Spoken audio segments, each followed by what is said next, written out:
बोल news headquarter.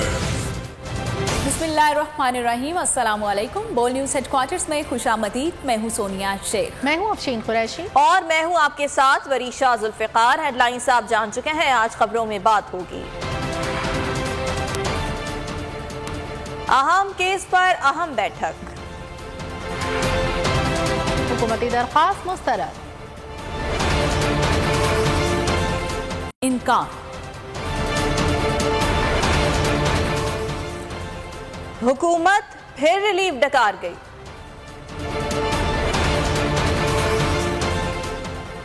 और वादा वफा न हुआ। ये सब भी बनाएंगे खबरों का हिस्सा, लेकिन सबसे पहले बात करेंगे पंजाब और केपी इंतखाबात से मुताल्लिक सुप्रीम कोर्ट में ज़ेरे समाअत केस की। वजीर आजम शहबाज शरीफ ने आज दोपहर 1 बजे मुशावरती इजलास तलब कर लिया। जराये के मुताबिक इजलास में सीनियर लीगी क़यादत और इत्तेहादी जमातों के रहनुमा शिरकत करेंगे। हुकूमती कानूनी टीम सुप्रीम कोर्ट में ज़ेरे समाअत केस पर ब्रीफिंग देगी। इजलास में मुल्क की मजमूई सूरत हाल का जायजा भी लिया जाएगा। इत्तेहादी रहनुमा मौजूदा आईनी बहरान से निकलने की तजावीज़ पेश करेंगे। इजलास में हुकूमत अदालती फैसलों की रोशनी में आईनी ऑप्शंस पर भी गौर किया जाएगा। सुप्रीम कोर्ट के चीफ जस्टिस के किरदार का भी जायजा लिया जाएगा। इत्तेहादी हुकूमत सुप्रीम कोर्ट से फुल कोर्ट की तश्कील का मुतालबा दोहराएगी। विफाक़ी हुकूमत इत्तेफाक राय से आइंदा की हिकमत अमली तय करेगी।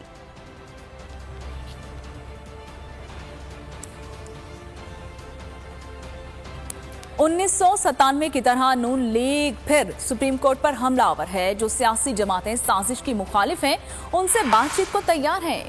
इमरान खान का ट्वीट, परवेज इलाही से मुलाकात में चेयरमैन पीटीआई का कहना था कि नून लीग अदलिया को तकसीम करने की पॉलिसी पर अमल पैरा है। सुप्रीम कोर्ट में चाहे फुल बेंच भी बन जाए, हमें कोई फर्क नहीं पड़ता। आइन वाज़ेह तौर पर कहता है कि इलेक्शन 90 रोज में होने चाहिए। सीनियर सहाफियों से मुलाकात में वाज़ेह किया कि मुज़ाकरात के लिए तैयार है, लेकिन आइन और कानून से हटकर कोई बात नहीं होगी। अदलिया की आज़ादी पर समझौता नहीं करेंगे। जमहूरियत की खातिर आखिरी हद तक जाएंगे। वकला की तहरीक में पूरी कौम उनके साथ होगी। इमरान खान का मजीद कहना था कि पाकिस्तानी फौज मेरी फौज है और पाकिस्तान हम सबका है। मजबूत पाकिस्तान के लिए मजबूत फौज इंतहाई जरूरी है। हमारे कौमी इदारे और उनकी मजबूती हमारी अव्वलीन तरजीह है।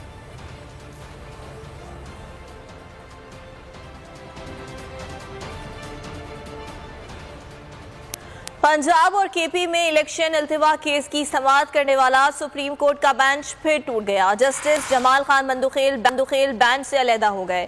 केस की समाअत 3 रुकनी बेंच ने की। सुप्रीम कोर्ट ने फुल कोर्ट बनाने की इस्तदा को मुस्तरद कर दिया। चीफ जस्टिस ने कहा, फुल कोर्ट के लिए तमाम जजेस की दस्तयाबी आसान नहीं होती। मामूल के केसेस मुतासर होते हैं। केस की मजीद समाअत पीर तक मुलतवी कर दी गई। पंजाब और खैबर पख्तूनख्वा में इलेक्शन केस समाअत करने वाला बेंच फिर टूट गया। फुल कोर्ट बेंच बनाने की इस्तदा मुस्तरद। जस्टिस जमाल खान मंदुखेल ने बेंच का मजीद हिस्सा रहने से माजरत कर ली। कहा, समाअत का हुक्मनामा अदालत में ना तो लिखवाया गया, ना मुझसे मशवरा किया गया। दूसरी जानिब सुप्रीम कोर्ट ने फुल कोर्ट बेंच बनाने की हुकूमत की इस्तदा मुस्तरद कर दी। कहा, फुल कोर्ट के लिए तमाम जजेस की दस्तयाबी आसान नहीं। मामूल के केसेस भी मुतासिर होते हैं।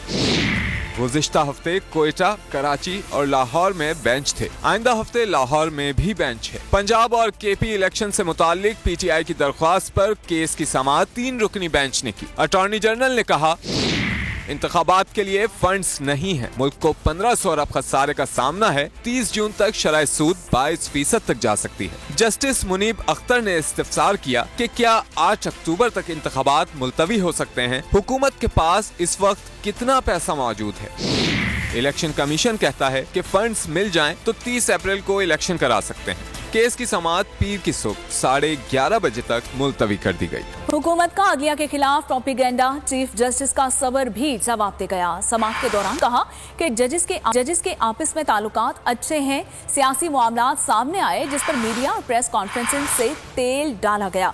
अदालत ने सारे मामले पर तहम्मुल का मुजाहिरा किया।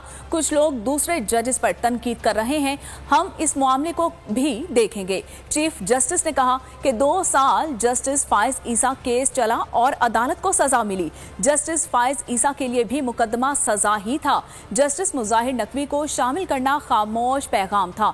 मेरा भी दिल है, मेरे भी जज्बात हैं, कानून पर बात करें, बतौर जज सुनूंगा। मेरे जजेस के बारे में बात करेंगे तो मेरा सामना करना पड़ेगा। जो कुछ किया पूरी ईमानदारी से अल्लाह को हाजिर नाजिर जानकर किया। आज पार्लियामेंट में वो लोग खिताब कर रहे हैं जो कल तक कैद थे और गद्दार करार दिए गए। आज उन्हें इज्जत दी जा रही है।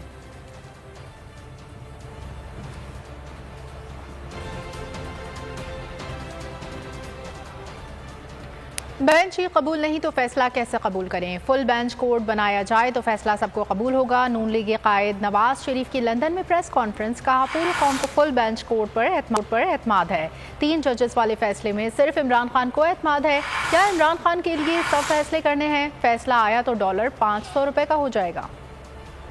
इस वक्त सुप्रीम कोर्ट में मामला चल रहा है तो ये कंसेंसस है इसके ऊपर कि फुल कोर्ट बनाई जाए। क्यों इसरार किया जा रहा है कि ये 3 जजेस ही जो है वो बेंच पे रहेंगे? और मैं ये समझता हूँ कि हर केस में ये 3 लोग आगे आ जाते हैं और पाकिस्तान की तकदीर के फैसले करते हैं। अपनी मर्जी से मामलात को आगे चलाया जा रहा है और मर्जी के फैसले ठोंसना चाहते हैं इस कौम पे।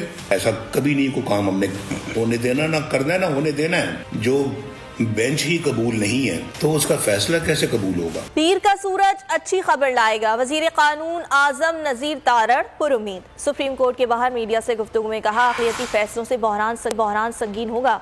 मरियम औरंगजेब की खुली धमकी। बोली फुल कोर्ट का ना बनना और फैसला आया तो नहीं मानेंगे। बेंच 9 से 3 पर आ गया है, फैसला मुतनाज़ होगा।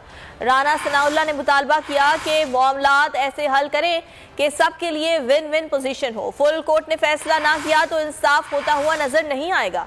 ख्वाजा आसिफ कहते हैं एतमाद बहाल करने के लिए फुल कोर्ट बनाया जाए। एक बात बार बार साबित हो रही है कि एतमाद का फुकदान है।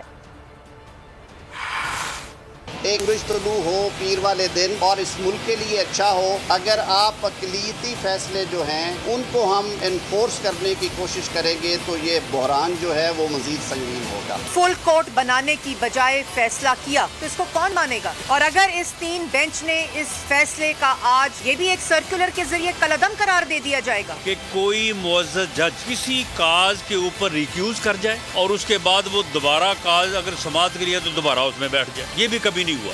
अपील करूंगा तमाम मुअज़्ज़ज़ जज साहबान से कि इंसाफ होना नहीं चाहिए, इंसाफ होता नजर आना चाहिए। तो मेरा ख्याल है कि एक दफ़ा फिर आपके सामने जो कुछ हुआ है कि एक मुअज़्ज़ज़ जज साहब ने जो है वो माजरत कर ली है और बेंच एक दफ़ा फिर टूट गया। अब लगता है, मैं स्पेकुलेट ही कर सकता हूँ कि नया बेंच बनेगा, लेकिन एक बात जो है बार बार साबित हो रही है कि एतमाद का फुकदान है इस वक्त।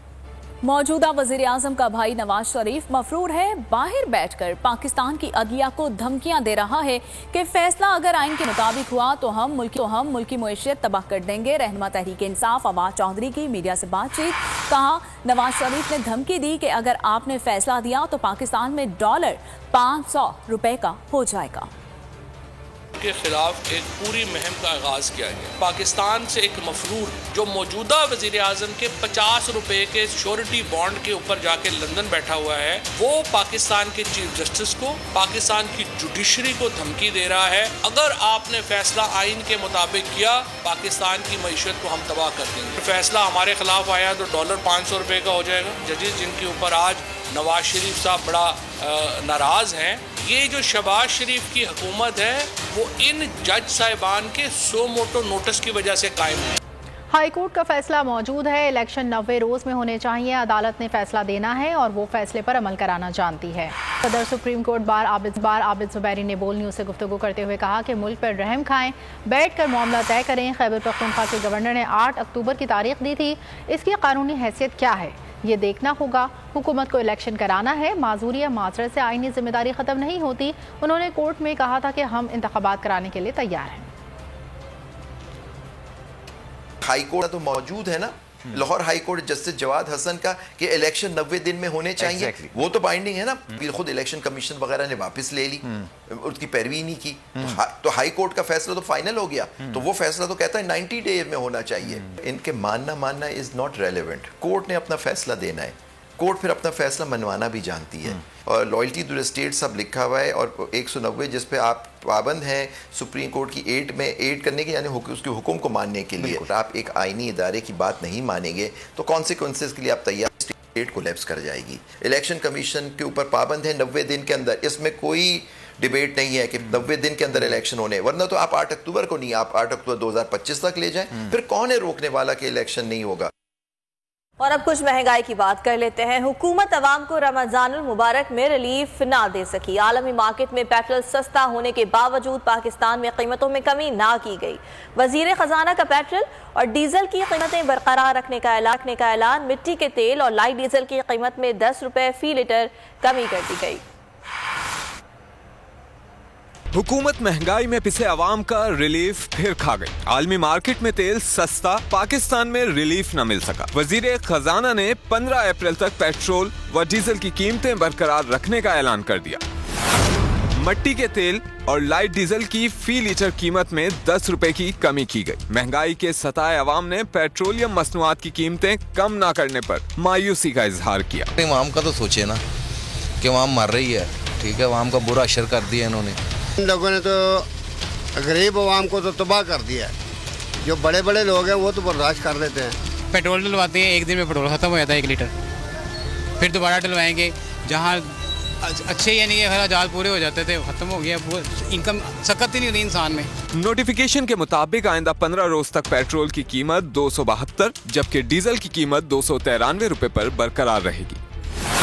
मिट्टी के तेल की कीमत 10 रुपए कमी के बाद 180 रुपए 29 पैसे और लाइट डीजल 10 रुपए सस्ता होने के बाद 174 रुपए 68 पैसे का फी लीटर हो गया।